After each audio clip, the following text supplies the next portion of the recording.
Good morning, squirrels. I found my hoodie. My yarny hoodie. It says to knit or not to knit. Now that's a silly question. Well, to knit or to crochet. We're on chapter 37. Doggone it, I forgot my water. Oh well. Can I be your dearest friend this year? Asked Delilah Green during that afternoon recess. Delilah had very round, dark blue eyes, sleek sugar brown curls, a small rosy mouth, and a thrilling voice with a little quaver in it. Diana Blythe responded to the charm of that voice instantly. It was known in the Glen school that Diana Blythe was rather at loose ends for a chum. For 2 years, she and Pauline Reese had been cronies, but Pauline's family had moved away, and Diana felt very lonely. Pauline had been a good sort. To be sure, she was quite lacking in the mystic charm that the now almost forgotten Jenny Penny had possessed, but she was practical, full of fun, sensible. That last was Susan's adjective, and was the highest praise Susan could bestow. She had been entirely satisfied with Pauline as a friend for Diana. Diana looked at Delilah doubtfully, then glanced across the playground at Laura Carr, who was also a new girl. Laura and she had spent the forenoon recess together and had found each other very agreeable, but Laura was rather plain, with freckles and unmanageable sandy hair. She had none of Delilah Green's beauty and not a spark of her allure. Delilah understood Diana's look, and a hurt expression crept over her face. Her blue eyes seemed ready to brim with tears. "If you love her, you can't love me. Choose between us," said Delilah, holding out her hands dramatically. Her voice was more thrilling than ever. It positively sent a creep along Diana's spine. She put her hands in Delilah's, and they looked at each other solemnly, feeling dedicated and sealed. At least Diana felt that way. "You'll love me forever, won't you?" asked Delilah passionately. "Forever," vowed Diana with equal passion. Delilah slipped her arms around Diana's waist, and they walked down to the brook together.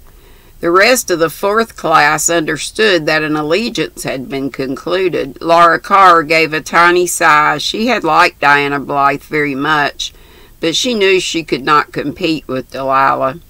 "I'm so glad you're going to let me love you," Delilah was saying. "I'm so very affectionate. I just can't help loving people. Please be kind to me, Diana.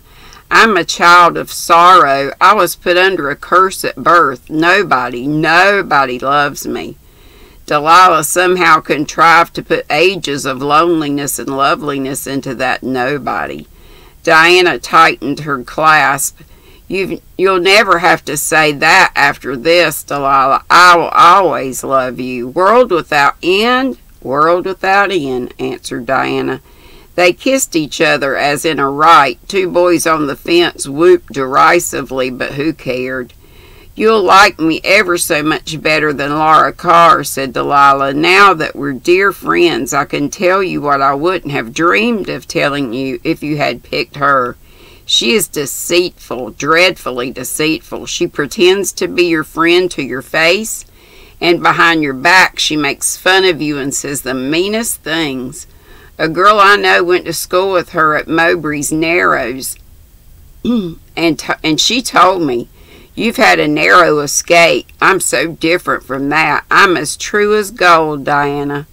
"I'm sure you are, but what did you mean by saying you were a child of sorrow, Delilah?"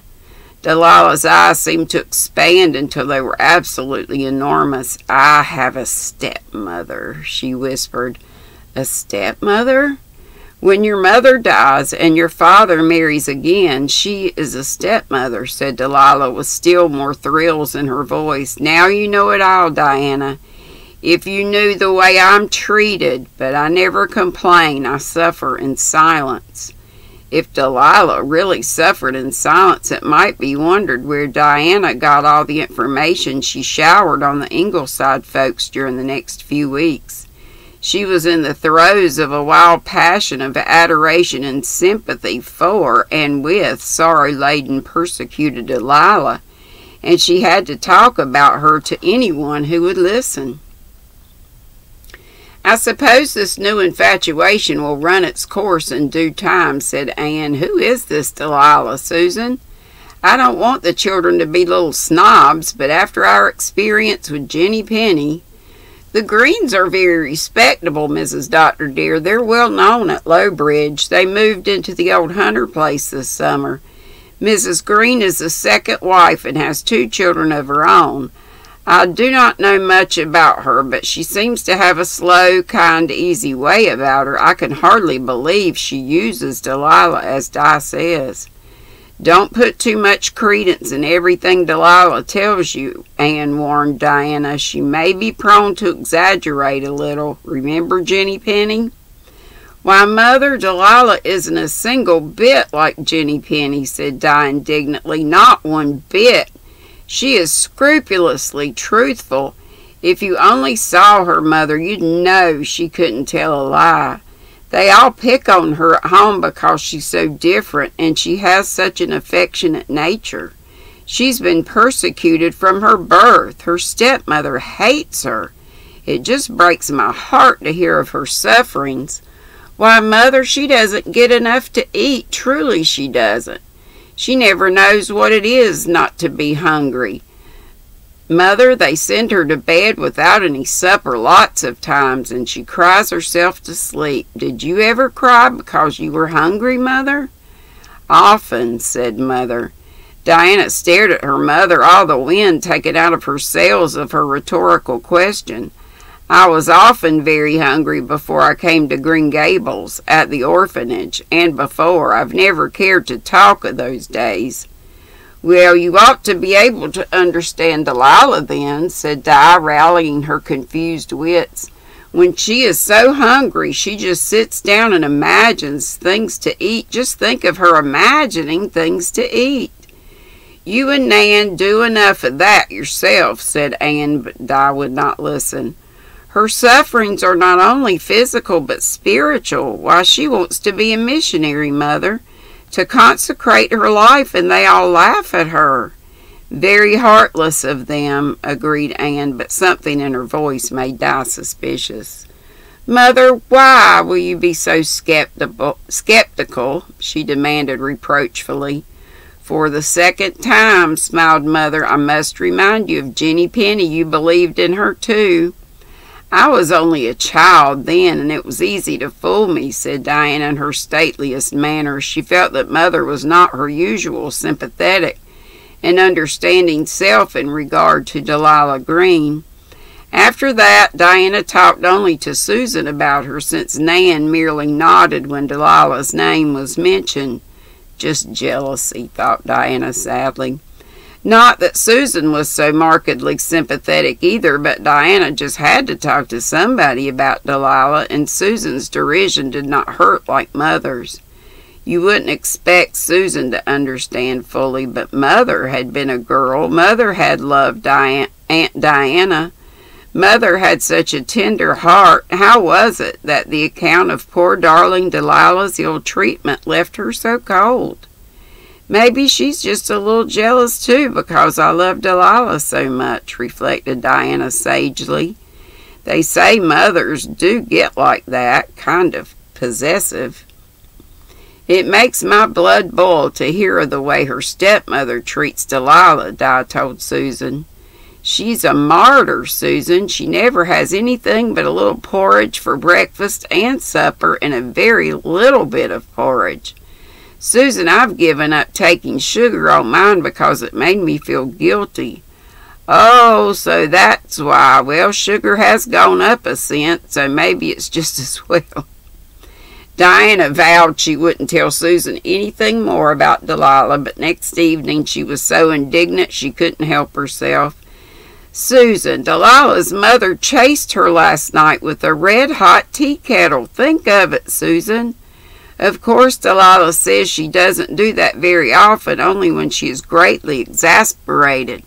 Mostly she just locks Delilah in a dark garret, a haunted garret.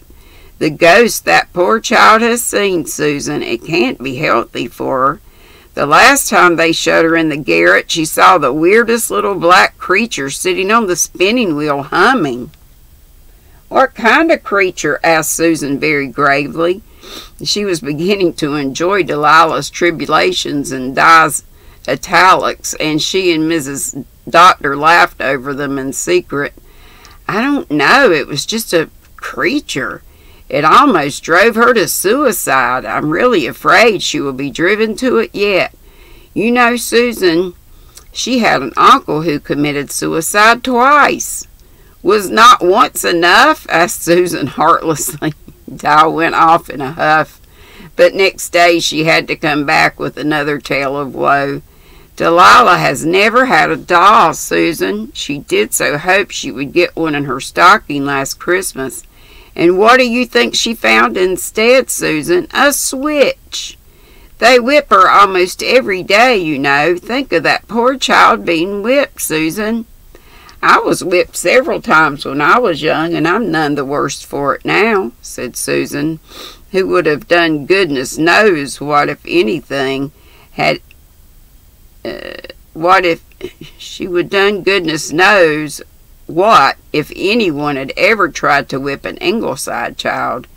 "When I told Delilah about our Christmas tree, she wept, Susan. She never had a Christmas tree. But she is bound she is going to have one this year. She had found an old umbrella with nothing but the ribs, and she's going to set it in a pail and decorate it for a Christmas tree. Isn't that pathetic, Susan?"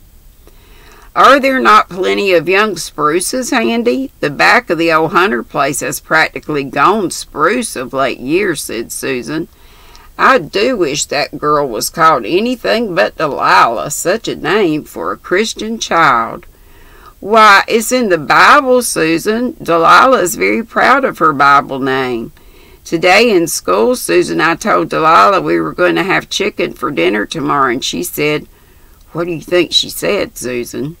"I'm sure I could never guess," said Susan emphatically, "and you have no business to be talking in school." "Oh, we don't. Delilah says we must never break any of the rules. Her standards are very high. We write each other notes in our scribblers and exchange them." "Well," Delilah said, "could you bring me a bone, Diana?" It brought tears to my eyes. "I'm going to take her a bone with a lot of meat on it. Delilah needs good food. She has to work like a slave." "A slave, Susan?" "She has to do all the housework, well, nearly all of it anyway. And if it isn't done right, she is savagely shaken or made to eat in the kitchen with the servants. The Greens have only one little French hired boy. Well, she has to eat with him, and he sits in his sock feet and eats in his shirt sleeves. Delilah says she doesn't mind those things. Now, when she has me to love her, she has no one to love her but me, Susan." "Awful," said Susan with great gravity of countenance. "Delilah says if she had $1 million, she'd give it all to me, Susan. Of course, I wouldn't take it, but it shows how good her heart is." "It is easy to give away $1 million as 100 if you have not got either," was as far as Susan would go. That's all of chapter 37. I just wonder about that kid, don't you? Delilah might be full of it. Let's hope, anyway. Today's Tuesday, so I won't be live today, but like Kelly says, Kelly's Crochet Adventures, Kelly, might see you around these YouTube streets. And Kelly, speaking of Kelly, I think she's on I'm pretty sure she's on tonight at either 6 or 6:30. And she's so much fun. So I hope to see you there. Love you bunches. Be sweet. Don't be ugly. Bye-bye.